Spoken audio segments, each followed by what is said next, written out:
Assalamualaikum warahmatullahi wabarakatuh. Sahabat beriman, sebagai umat Islam kita bukan hanya diwajibkan beriman kepada Allah, tapi juga menjadikan Al-Quran sebagai pedoman hidup. Segala macam permasalahan semuanya ada jawabannya di dalam Al-Quran.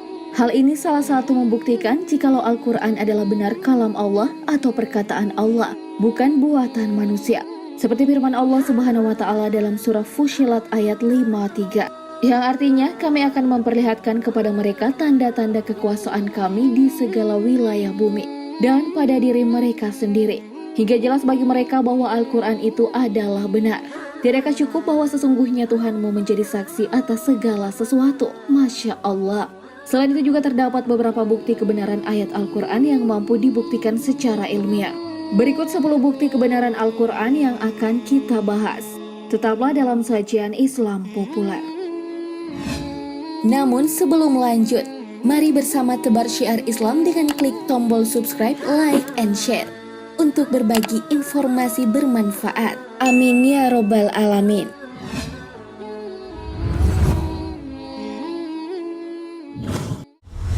Sungai di bawah laut.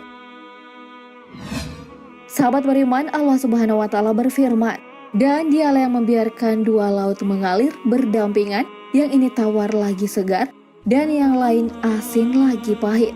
Dan dia jadikan antara keduanya dinding dan batas yang menghalangi. Quran Surah Al-Furqan ayat 53. Benar saja, hal ini baru ditemukan oleh ahli oceanografer dan ahli selam terkemuka dari Prancis, Jacques Cousteau. Ketika dia mengeksplorasi bawah laut, tiba-tiba dia menemui beberapa kumpulan mata air tawar yang tidak bercampur dengan air laut, seolah ada dinding atau membran yang membatasi keduanya.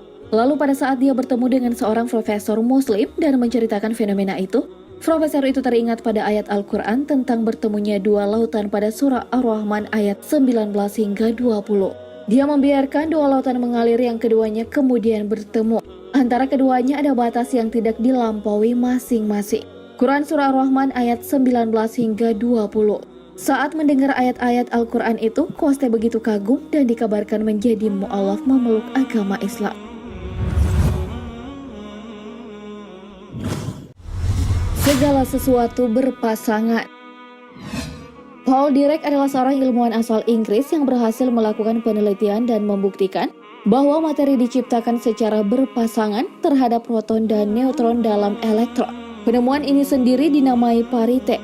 Berkat penemuannya tersebut dia memperoleh Nobel di bidang fisika pada tahun 1933. Dan sahabat beriman, tentang segala sesuatu berpasangan-pasangan telah dijelaskan jauh sebelumnya di dalam Al-Quran. Tepatnya dalam surah Az-Zariyat ayat 49 yang artinya, dan segala sesuatu kami ciptakan berpasang-pasangan, supaya kamu mengingat akan kebesaran Allah. Tumbuhan bertasbih. Al-Quran telah menjelaskan fenomena tumbuhan bertasbih dalam surah Al-Isra ayat 44 yang artinya, langit yang 7, bumi dan semua yang ada di dalamnya bertasbih kepada Allah. Dan tak ada sesuatu pun melainkan bertasbih dengan memujinya. Tetapi kamu sekalian tidak mengerti tasbih mereka. Sesungguhnya dia adalah maha penyantun lagi maha pengampun. Quran Surah Al-Isra ayat 44. Dan hal ini telah diungkapkan di majalah sains terkenal, Journal of Plant Molecular Biologies, mengungkapkan hasil penelitian yang telah dilakukan oleh tim ilmuwan asal Amerika Serikat. Penelitian yang dipimpin oleh Prof. William Brown ini menemukan suara ultrasonik yang berasal dari tumbuhan. Iya, suara ultrasonik dari tumbuhan lalu diubah menjadi gelombang elektrik optik yang dapat ditampilkan ke layar monitor dalam bentuk rangkaian garis. Kemudian penelitian ini dilanjutkan oleh ilmuwan dari India yang beragama Islam. Dan saat dimintai penjelasan, ilmuwan asal India ini membacakan surah Al-Isra ayat 44 tadi. Air susu ibu. Sahabat beriman, dalam dunia medis sangat disarankan untuk memberikan ASI eksklusif pada bayi hingga 6 bulan dan tetap memberikan ASI sampai bayi berumur sekitar 2 tahun baru kemudian dilakukan penyapihan. Padahal jauh sebelumnya Allah sendiri telah berfirman. Dalam surah Luqman ayat 14 Allah Subhanahu wa Ta'ala berfirman yang artinya, dan kami perintahkan kepada manusia berbuat baik kepada dua orang ibu bapaknya. Ibunya telah mengandungnya dalam keadaan lemah yang bertambah-tambah, dan menyapinya dalam 2 tahun. Bersyukurlah kepadaku dan kepada 2 orang ibu bapakmu. Hanya kepadakulah kembalimu. Maha benar Allah dengan segala firman-Nya. Manusia dari satu sperma. Pada saat sekolah kita telah diajarkan bahwa dari berjutaan sperma yang masuk ke dalam rahim, hanya ada 1 sperma saja yang berhasil melakukan pembuahan. Juga dijelaskan para ilmuwan bahwa ada sekitar 250 juta sel sperma yang masuk ke dalam rahim wanita. Lalu sperma-sperma itu seakan berlomba dalam perjalanannya menuju sel telur. Sementara sel telur hanya menerima 1 sperma saja untuk membuahinya. Hal ini tentu diketahui oleh para ilmuwan dalam kurun waktu beberapa abad yang lalu saja. Sedangkan dalam Al-Quran Allah telah menjelaskan hal ini sejak sekian lama, 1400 tahunan. Sebagaimana firman-Nya dalam surah Al-Insan ayat 2. Sungguh kami ciptakan manusia dari setetes mani yang bercampur, yang kami hendak mengujinya dengan perintah dan larangan. Karena itu kami jadikan dia mendengar dan melihat. Penentuan jenis kelamin. Penentuan jenis kelamin sebelumnya dipercaya ditentukan oleh kromosom wanita atau paling tidak memberikan campuran daripada kromosom laki-laki dan wanita. Namun berdasarkan penelitian terbaru para ilmuwan bahwasanya benar bahwa penentu jenis kelamin bayi adalah sel kromosom laki-laki. Hal ini sebelumnya telah dijelaskan oleh Allah dalam surah An-Najm ayat 45 hingga 46. Allah Subhanahu wa taala berfirman yang artinya, Dialah yang menciptakan berpasang-pasangan pria dan wanita dari air mani apabila dipancarkan. Quran Surah An-Najm ayat 45 hingga 46. Allah menjelaskan jika penentu jenis kelamin bayi berasal dari air mani yang dipancarkan. Air mani ini sendiri berasal dari si ayah yakni laki-laki. Fenomena hujan darah. Fenomena aneh hujan darah sudah terjadi beberapa kali. Di awal sejak zaman Perang Troya pada abad 8 sebelum Masehi, lalu pernah terjadi di wilayah kekuasaan Eropa kuno tahun 685 Masehi, Inggris dan di Paris pada tahun 582 Masehi, dan juga pernah terjadi di India di tahun 2015 lalu. Dan sahabat beriman, setelah beberapa sampel dari air hujan ini diteliti, ternyata hujan ini benar mengandung sel darah merah. Dan ternyata dalam Al-Quran sendiri hal ini telah dijelaskan di surah Al-A'raf ayat 133. Maka kami kirimkan kepada mereka angin topan, belalang, kutu, katak, dan darah sebagai bukti yang jelas. Tapi mereka tetap menyombongkan diri dan mereka adalah kaum yang berdosa. Kesempurnaan sidik jari.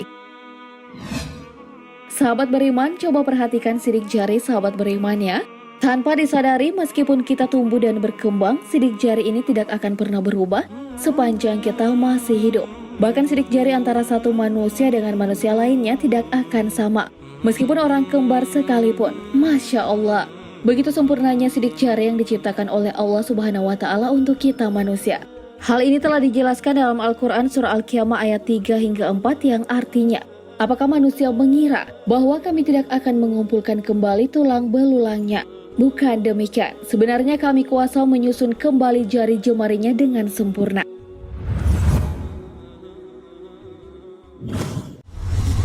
Bahtera kapal Nabi Nuh.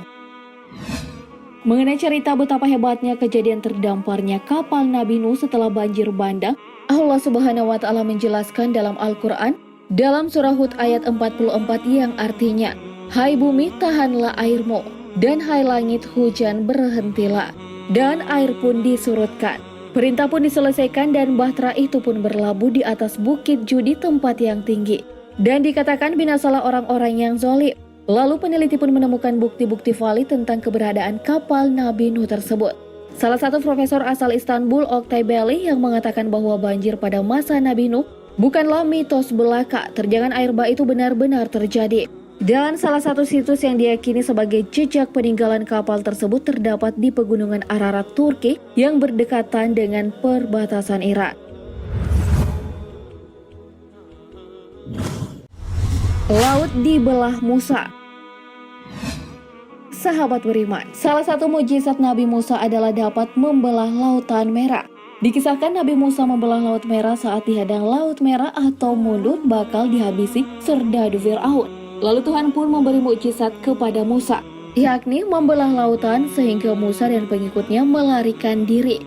Dan tentara Fir'aun tenggelam di lautan ketika akan mengejar Nabi Musa. Hal ini pun telah dibuktikan dengan beberapa penemuan ilmiah seperti ditemukannya bangkai roda di Laut Merah pada tahun 1988 silam.